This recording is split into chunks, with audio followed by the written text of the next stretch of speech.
जोर से ताकि अंदर बैठे सुनाई दे। आवाज दो,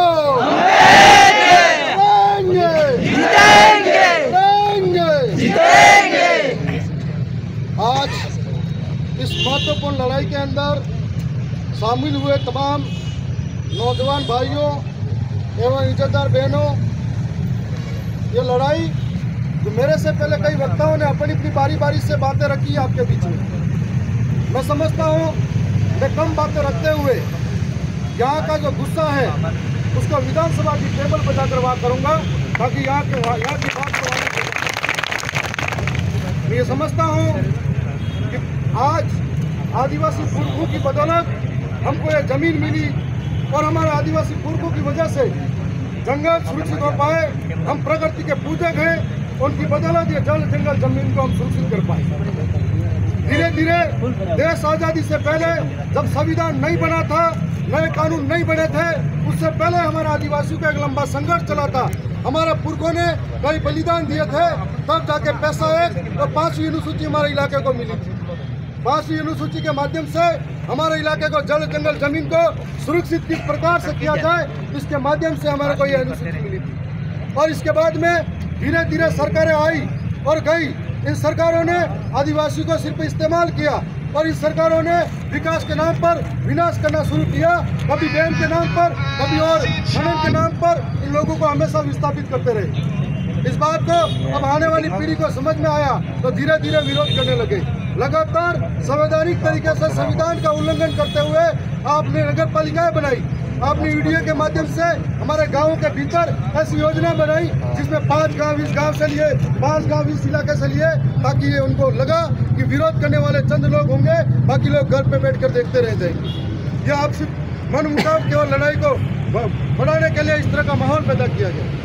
आपको मालूम हो आज की तारीख में इन्होंने जो लोग आदिवासी है, जो जंगल में रह रहे हैं और सबसे पहले धरती पर रह रहे, जब से कानून नहीं बने उससे पहले यहाँ के वारिस है, और जब बाद में उनको बेदखल किया जा रहा है और वहाँ पर खनन के लिए लोगों को जमीन अवेलेबल करा सकते हैं।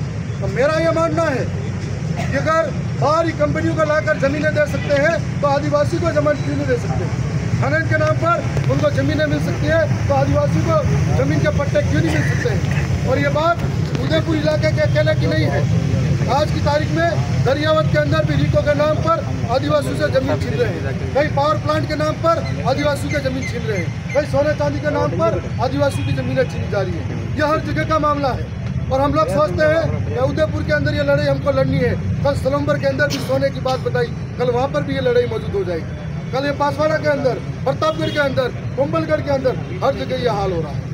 आने वाले समय में सबको एकजुट होकर सड़क से संसद तक लड़ना पड़ेगा और हम लोग तैयार खड़े हैं। मैं मानता हूँ इस बात को पूरी तरह से समझने के बाद में आज जो हम सब सड़क पर बैठे हैं, सड़क की लड़ाई को मैं और हमारे राजकुमार जी दिल्ली संसद तक और मैं विधानसभा में इस बात को पुरजोर तरीके से सरकार के सामने इतना ही कहूँगा कि आने वाले समय में जब भी वक्त के साथ जरूरत पड़ी, आप लोग जिस बात को इस सदन के तक पहुंचाने की बात कहोगे, हमको उस बात को वहां तक जरूर लेके जाएंगे और वहां पर बैठी अंधी खूंगी सरकारों को उनके कान के पर्दे खोलने हो तो वहां पर बोलेंगे। साथ साथ मैं ये भी बताना चाहूँगा कि कुछ बाहरी लोग आए, यहाँ आकर चुनाव जीत गए और चुनाव जीतने के बाद में उनकी मंशा यह रही कि यहाँ के लोगों को, बाहरी लोगों को फिर से लाए और यहाँ पर बड़ी बड़ी होटलें खुलवाए। वो बाहरी लोग आए, चुनाव जीत गए, उसके बाद में उन्होंने ही एक लफड़ा करवाया। पहले तो ईडीओ के नाम पर गाँवों को शामिल करवाया और अब पहले ईडीओ के नाम पर गाँवों को शामिल करवाया, अब जनता को दिखाने के लिए डोंग करते हुए यहाँ पर ज्ञापन देते और एप्लीकेशन लिखकर सामने आते हैं। यह सब खेल है जो हम सब समझते हैं। आज के समय में कुछ लोग सिर्फ धर्म की राजनीति करते हैं, लेकिन जमीन की बात आएगी वो बोल नहीं पाते हैं। ऐसे लोग जो प्रशासन को आगे करके अपनी हेकड़ी दिखाते हैं, आने वाले समय में इन लोगों को भी सबक सिखाने का समय आ गया है। बातों के साथ में अपने शब्दों को यही विराम देता है। धन्यवाद।